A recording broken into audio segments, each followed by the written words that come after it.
What's up, guys? Dr. Chris Park here. I think this might be my first video from the new clinic, the new office. If you're new here, welcome. If you're an old viewer, welcome back, I guess.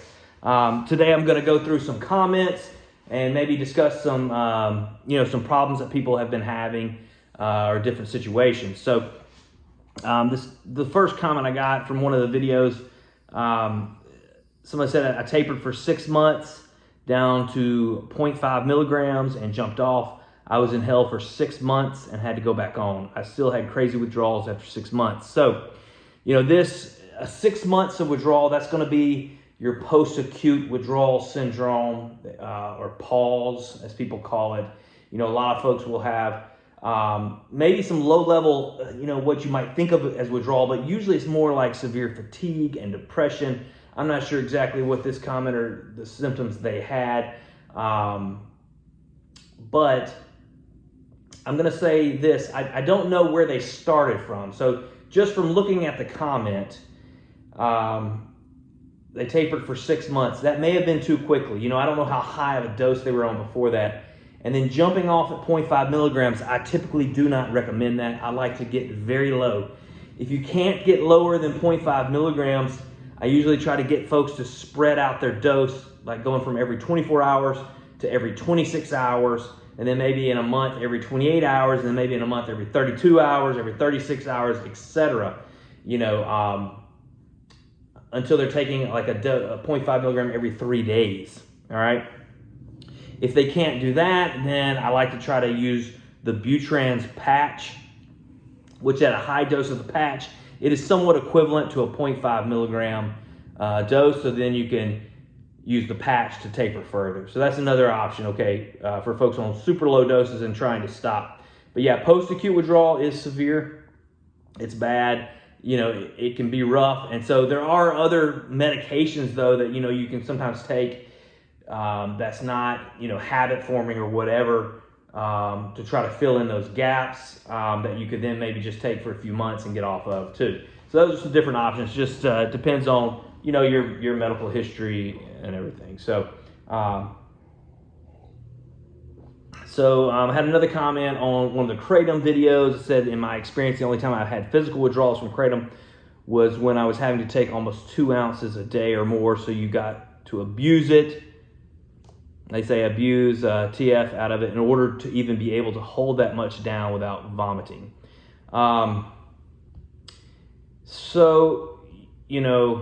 think that's their experience. Obviously, I think a lot of folks, yes, there are a lot of people abusing Kratom, but most folks who abuse Kratom, they tend to escalate their dose over time. At least my experience, people have just escalated over time. So they weren't intentionally trying to abuse it. I know multiple people that I know extremely well, and I know their history, and they did not set out with the intention of abusing Kratom and getting addicted to it. They started off small doses, and it escalated. I do not like Kratom. There's some new forms of it that is even more addictive than the old forms. That doesn't mean that Kratom might not help some people. It definitely can. I've talked about this in other videos, so I'm not bashing on Kratom, but it is addictive, okay? But so is Suboxone. So anyway, let's see. Somebody else commented, I was 6 days off, went to my appointment and went back on it. I'm tired. They didn't really talk about like what dose they were on when they stopped at 6 days, so I don't really know what their tapering process was. Again, I am a huge believer in a slow taper process over time, okay? Just giving your body the chance to heal, your brain the chance to recover, and making sure nothing messes up, and to limit withdrawal. Let's see here. Here's another video, another comment on one of the videos, my video, The Big Problem with Suboxone.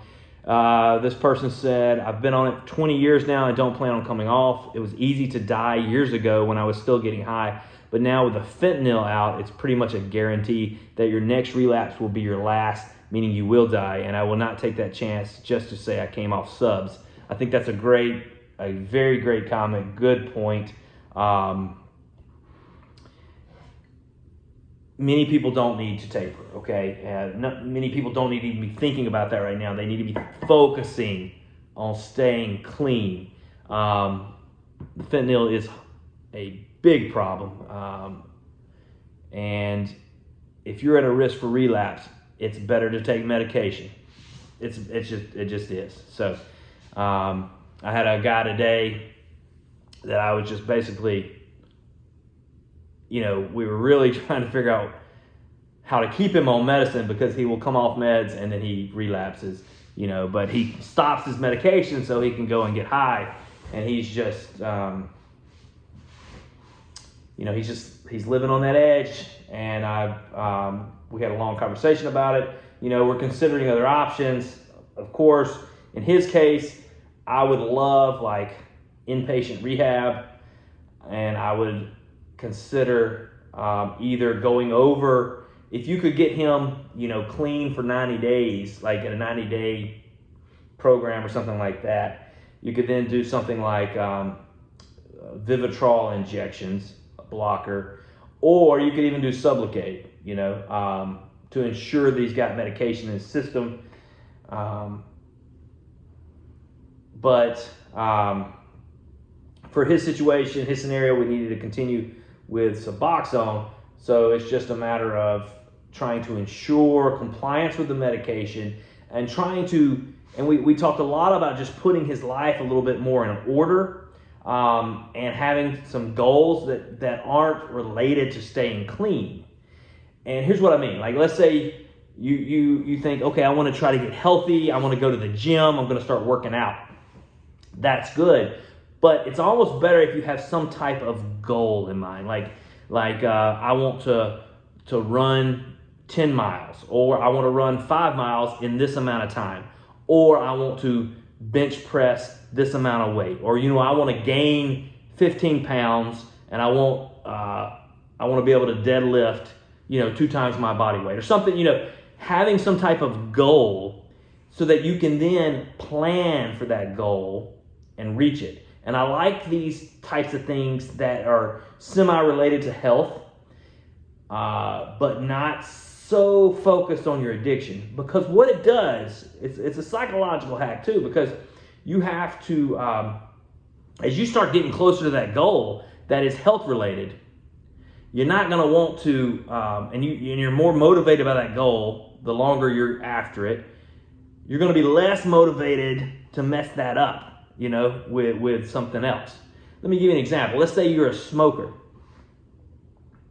and you decide to have a goal. All right, everybody knows, or not everybody. My wife and I, we get a team together every December for the St. Jude Marathon. Now, we don't do the marathon, we do the half marathon, but we get a team together. And what that does is it raises money for the St. Jude Hospital, which is a hospital for children with cancer. It's a good cause. Let's just say you wanted to help that. So that's one, you've got a great goal. You're helping people that's outside of yourself. 3, you've got to figure out how to be active enough to finish this half marathon if you're a couch potato, right? And let's say you're a smoker. Well, you don't have to stop smoking. You just keep doing this. But it's when you start getting better at running and you start getting, a little more active, you start just wanting to be healthier. And then you start wanting to, improve your time or whatever, be able to run further without getting winded. So you want to smoke less. You know what I mean? So it everything reinforces everything else, all the positive behaviors. And that kind of, making those kind of mindset changes and having some type of goal can completely change your life. So if you're struggling with addiction or depression, I would encourage you to kind of pick something you can aim for. And that is closely related to health, but it doesn't have to be like, what's the healthiest thing I can do? No, it can be something a little ridiculous. It can be like, because like running a marathon is not healthy, okay? But the things you have to do to get there, that might be, you're probably going to be healthier than you are now. You know what I'm saying? Now, I personally kind of like strength goals and stuff like that because I prefer lifting weights to running. But to each their own. Your goal might be to, play pickleball or something. I don't know. It doesn't matter. Just like, I guess it wouldn't be just to play it. You would need to, your goal might be to win a pickleball tournament or something. You know what I mean? So I don't even remember what comment I was talking about. I got off on that, got a little sidetrack. Okay. So here's a good comment. Have you taken it? No. Then shut your mouth. And then, this is infuriating. Don't ever take Suboxone. It's poison. And so that's the same person, two different comments, same video. I'm assuming they're asking if I've ever taken it. I don't know what their actual point is. Suboxone is poison. I mean, Suboxone is for people to stop using heroin. So, I mean, come on. Don't be ridiculous. I mean, that's a very low IQ comment. So I hope that person gets help with whatever mental health problems they're having, and they may just be trolling. I don't know. All right, here's another comment. Finally got down to 1 milligrams. This is so freaking hard to keep dosing and feeling like crap, ready to jump off. I'll be so happy to be off after 4 years. So anyway, I like that comment. There's a lot of honesty there. But they've hit a goal, right? They hit that 1 milligram. And so, yes, it's tough. It stays hard. It stays difficult. But you're building momentum. You're doing something, okay? And it's, as long as you're not having cravings, as long as you don't feel like you're going to relapse, and as long as you're slowly tapering and you're not having bad withdrawal, you should be okay. So just talk to your doctor. Make sure you're doing it in a smart manner. Here's another comment, and they said, I stopped at 4 milligrams. It's day 5, and I'm going insane. Yeah, I would think so. That's an extremely high dose just to stop taking. So I don't know. Not sure why that happened. But so hopefully that was a few weeks ago when they made that comment. I hope they're doing okay now. My guess is probably went back on it. If after 5 days, yeah. So 5 days, they were just getting started with feeling bad, probably jumping off at that high of a dose. I know I've had people tell me that they've stopped at higher doses and they didn't have problems, or they felt bad, but they were able to bear with it. It's not my recommendation, just because the majority of the people I talk to, the majority of the comments I see, the majority of the patients I treat, that's not a good option. It typically leads to relapse, either on drugs or just back on Suboxone. And oftentimes people, when that happens, when they come off and they go back on, they feel like a failure, and it like reinforces this idea that they can't stop the medicine. But in my experience, if we taper extremely slow and we get to extremely low doses before stopping, that is a successful taper for people, that they're able to get off meds, and it doesn't lead to relapse typically. So that's my experience with it. So all right, I think that's enough for now. If you enjoy like me reading comments and responding to them, let me know, and I'd be happy to do this a little more often. It's been a while since we've made a video, but I hope you guys are doing well, having a great day. Peace. God bless.